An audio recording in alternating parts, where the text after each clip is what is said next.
अब हम करेंगे क्वेश्चन नंबर 30। इस क्वेश्चन में हमें कहा है if 1 plus sine square theta is equal to 3 sine theta cos theta then prove that tan theta is equal to 1 और 1/2। हमें एक इक्वेशन दी है और हमें ये प्रूव करना है tan थीटा की वैल्यू या तो 1 है या फिर 1/2 आएगी। तो एक तरह से हमें tan थीटा की वैल्यू फाइंड करनी है। ओके, तो tan थीटा की वैल्यू फाइंड करने के लिए हमें क्या करना होगा, इस इक्वेशन को tan की फॉर्म में एक्सप्रेस करना होगा। तो हम कैसे कर सकते हैं, तो ध्यान से देखो बच्चा, tan थीटा हमारा होता है sin theta upon cos theta.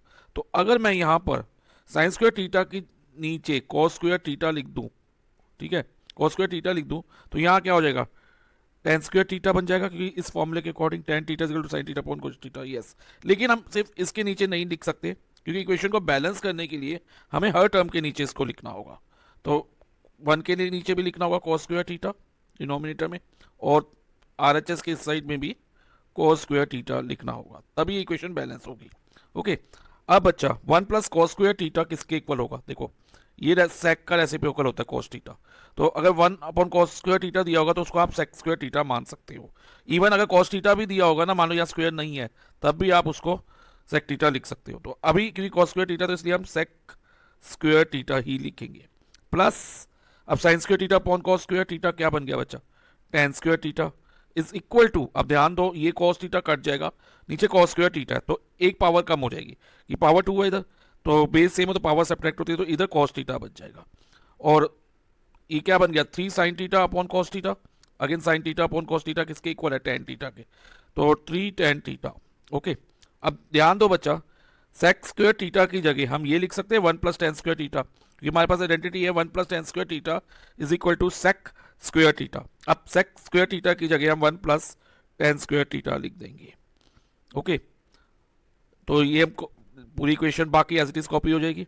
अब देखो पूरी इक्वेशन टेन थीटा की फॉर्म में आ गई और इधर स्क्वायर आ रहा है, तो इसका मतलब ये इक्वेशन जो है ना क्वाड्रेटिक है, तो इसको हम क्वाड्रेटिक की फॉर्म में लिखेंगे। सबसे पहले बच्चा स्क्वायर वाली टर्म आती है क्वाड्रेटिक इक्वेशन में। क्वाड्रेटिक इक्वेशन की फॉर्म क्या होती है, x square plus b x plus c general form is equal to 0। तो इसमें स्क्वायर वाली टर्म में tan square theta plus tan square theta, पहले लिखेंगे 2 टेन स्क्वायर थीटा हो जाएगा, और ये जो 3 टेन थीटा है इधर आके माइनस 3 टेन थीटा होगा। ठीक है, इधर RHS में प्लस है तो LHS में आके माइनस हो गया, और प्लस 1 इज इक्वल टू 0 हो जाएगा। तो ये क्वाड्रेटिक इक्वेशन की जनरल फॉर्म में आ गई।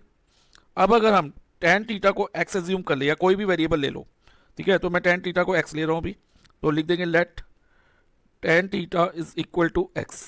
तो 2x स्क्वायर हो जाएगा, इधर टेन स्क्वायर थीटा की जगह x स्क्वायर आ जाएगा, माइनस 3x, क्योंकि टेन थीटा को हमने x लिया, तो टेन थीटा की जगह x आ गया, तो minus 3x plus 1 is equal to 0। अब मिडिल टर्म से इसको सॉल्व कर लो। देखो बच्चा, प्रोडक्ट क्या है, प्रोडक्ट 2 है और सम -3 है। जब भी बच्चा प्रोडक्ट पॉजिटिव हो और सम नेगेटिव हो, तो दोनों नंबर हमारे नेगेटिव होंगे, तभी सम हमारा नेगेटिव रहेगा और प्रोडक्ट माइनस माइनस प्लस आ जाएगा। तो अब दो नंबर कौन से होंगे, कि 2 जो है तो बच्चा 2 इंटू 1 ही होता है ओनली, तो एक -2 ले लेंगे, एक -1 ले लेंगे, तो -2 इंटू -1 +2 हो गया, और -2 -1 -3। तो मिडिल टर्म स्प्लिटिंग हमारी होगी 2x स्क्वायर को एज इट इज लिखो, अब -3x की जगह हम ले लेंगे -2x, सम को देखते हुए लेंगे बच्चा, -1x plus 1 is equal to 0।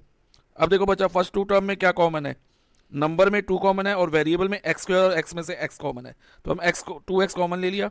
अब ब्रैकेट में क्या बचता है, x माइनस, क्योंकि जब पूरा बाहर आ जाता है तो 2x पूरा बाहर आ गया, तो ये इंटू 1 मान ले, 2x इंटू 1, 2x को 2x इंटू 1 कंसिडर कर लें, क्योंकि हम इंटू 1 करते हैं तो सेम नंबर होता है, तो 2x बाहर ले लिया, तो ब्रैकेट के अंदर क्या रहेगा, 1 रहेगा, तो x -1, और इधर से क्या कॉमन आएगा दोनों में, देखो बच्चा लास्ट टू टर्म में से -1 कॉमन आएगा, और जब हम -1 कॉमन लेंगे तो ब्रैकेट में रहेगा x, और जब भी बच्चा ब्रैकेट के बाद माइनस का साइन हो, चाहे हम ब्रैकेट खोलें या बंद करें, तो अंदर का साइन चेंज हो जाता है, तो अब ये प्लस का माइनस हो जाएगा, और 1 1 द 1 होता है, तो इधर -1 हो जाएगा, 1 मल्टीप्लाई 1 1 होता है ना, तो एक 1 बाहर ले लिया, तो 1 और एक 1 ब्रैकेट में रह गया, तो ये हमने कॉमन ले लिया। अब इसमें और इसमें क्या कॉमन है, दोनों में x -1 कॉमन दिख रहा है, एक जैसा, यस सर दिख रहा है, तो x -1 हम कॉमन ले लेते हैं, और ब्रैकेट में क्या रहेगा, एक 2x रह जाएगा और साथ में -1, तो 2x -1 इज इक्वल टू 0।